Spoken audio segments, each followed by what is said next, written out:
Olá, meus alunos do 8º ano. Vamos começar o nosso resumão para vocês aí perceberem o que colocaram nas questões, o que ainda está meio em dúvida. Vamos lá para o resumo.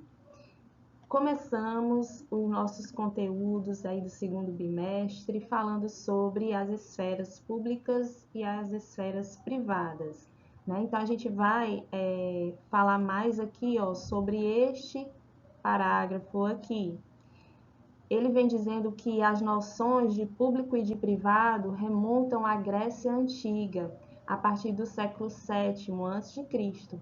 Foi nesse período que surgiram as polis. O que eram as polis? Eram cidades politicamente autônomas. Cada cidade, né, podia, como bem entender, se governar, né? Eles que escolhiam como é que iam governar, né, a sua cidade. Então, isto é, cidades-estado que reuniam funções de defesa militar, de administração, centro religioso e comercial. A polis grega criou um modo de vida urbano e que foi uma das bases da nossa civilização ocidental. Então, a gente deve muito, né, à influência da Grécia Antiga. E as duas principais cidades-estado gregas foram Atenas e Esparta, certo? Atenas e Esparta.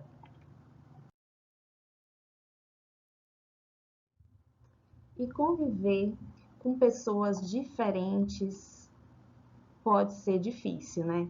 Mas aí a gente tem a oportunidade, ao conviver com pessoas diferentes, a gente tem a oportunidade de exercitar o nosso senso de respeito, né? De tentar conviver o mais pacificamente possível.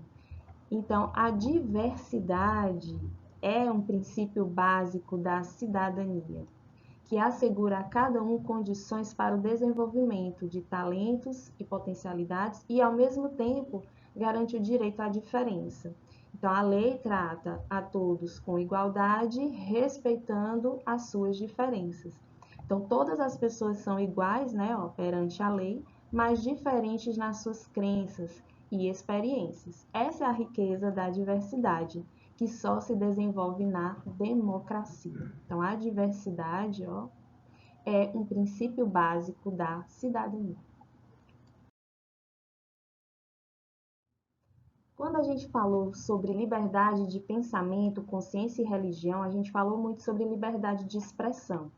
A liberdade de expressão é muito importante, né, para a nossa sociedade, mas cabe a cada um de nós cuidar para que a gente não fira os direitos fundamentais de outras pessoas. Então, como, né, a dignidade, a liberdade de crença, o culto à liberdade de expressão. Então, a liberdade de expressão, ela tem um limite, que é você não ferir a liberdade também do outro, né?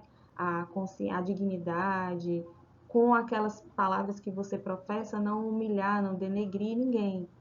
Então, no artigo 18, né, 18º da Declaração Universal dos Direitos Humanos, ao tratar da liberdade de pensamento, de consciência e de religião, afirma que todos têm liberdade de mudar de religião ou de convicção, assim como a liberdade de manifestar a religião ou convicção sozinho, né, ou em comum, tanto em público como em privado, pelo ensino, pela prática, pelo culto e pelos ritos. Então, eu posso seguir qualquer religião que eu quiser, né? No Brasil, que a gente vive aqui nesse estado laico, eu posso seguir qualquer religião que eu quiser. Se eu não quiser mais, não acreditar em mais nada, eu também posso expressar que eu não acredito em nada. Eu posso mudar de religião, ir para um, ir para outro, voltar para a mesma, não voltar, né? Eu tenho essa liberdade e também de expressar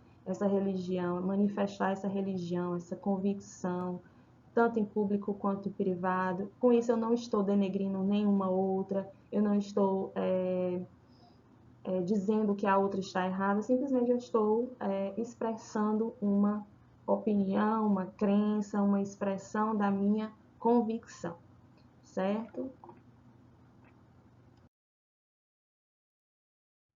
E como a gente já falou um pouquinho em Estado laico, em liberdade, né, a gente vai falar um pouquinho sobre sociedade, Estado e religião.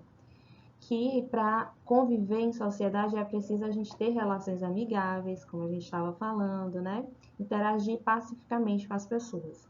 E a fim de garantir essa convivência pacífica, o Estado ele vai estabelecer leis para organizar essa sociedade. E quanto à religião, o governo pode ser teocrático ou laico. Vamos entender o que é um Estado teocrático. Teo, né, significa Deus. E cracia, né, o governo. Então, o governo de Deus. No Estado teocrático, as autoridades políticas são também líderes religiosos. Então, não há separação entre Estado e religião. É uma coisa só. O líder, ele é tanto um líder político quanto um líder religioso. E as instituições, as leis e os costumes devem seguir essa única religião. Né? Se existem outras religiões, elas não podem professar ou expressar que tem uma fé. Uma pessoa não pode expressar que acredita em outra fé que não seja aquela religião do Estado teocrático, né? Então, outras religiões podem não ser respeitadas ou mesmo permitidas, e professar ou expressar outra fé pode ser considerado um crime. Então, é proibido você expressar outra fé em um Estado teocrático. Um exemplo de Estado teocrático é o Irã, que se baseia no islamismo.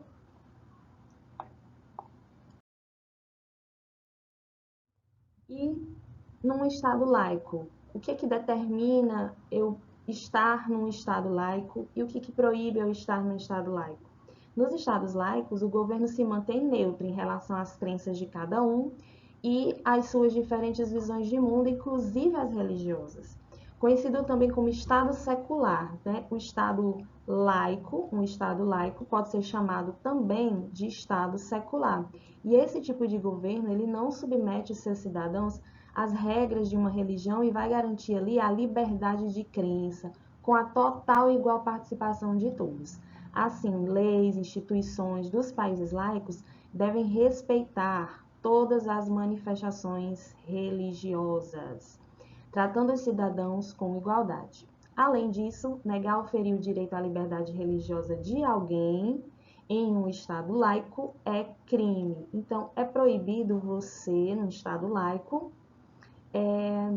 ferir o direito a essa liberdade, né, de crença, de expressão.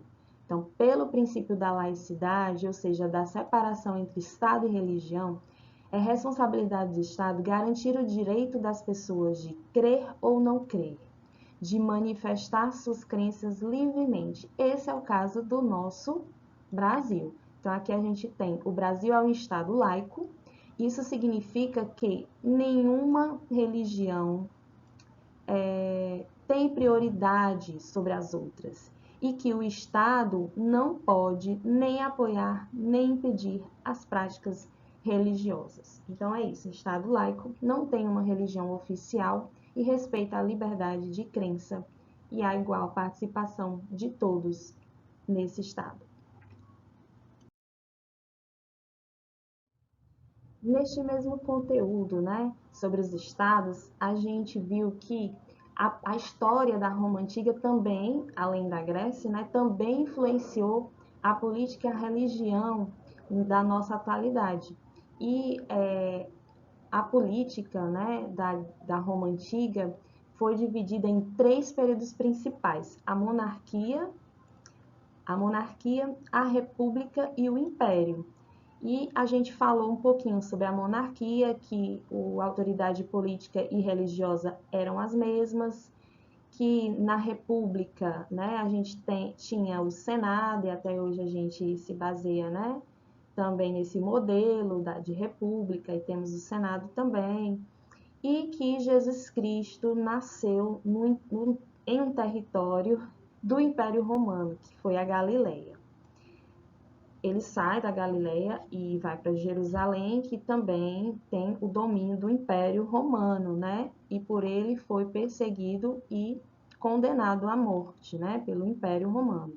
E ele, durante esses 3 séculos seguintes, depois de sua morte, o cristianismo também foi perseguido por esse Império Romano. Como o Estado era muito relacionado à religião, o surgimento do cristianismo foi também considerado crime de traição. Então, Jesus Cristo foi morto pelo Império Romano, condenado, né? E o cristianismo, ao longo de 3 séculos seguintes, também foi considerado crime de traição. Só depois, né, do imperador Constantino é que ele concedeu a liberdade de culto aos cristãos, mas um outro imperador, né, já quando tornou o cristianismo religião oficial do império, proibiu outros cultos, né, os cultos das religiões greco-romanas. Então, é interessante a gente perceber que um libertou, né, o imperador Constantino libertou as pessoas para elas seguirem o cristianismo, que era perseguido, e depois um outro imperador, o imperador Teodósio, pegou essa religião que foi perseguida um dia, tornou ela oficial e impediu outras de se manifestarem. Então, a gente precisa, né, perceber que a liberdade deve ser para todos, tá?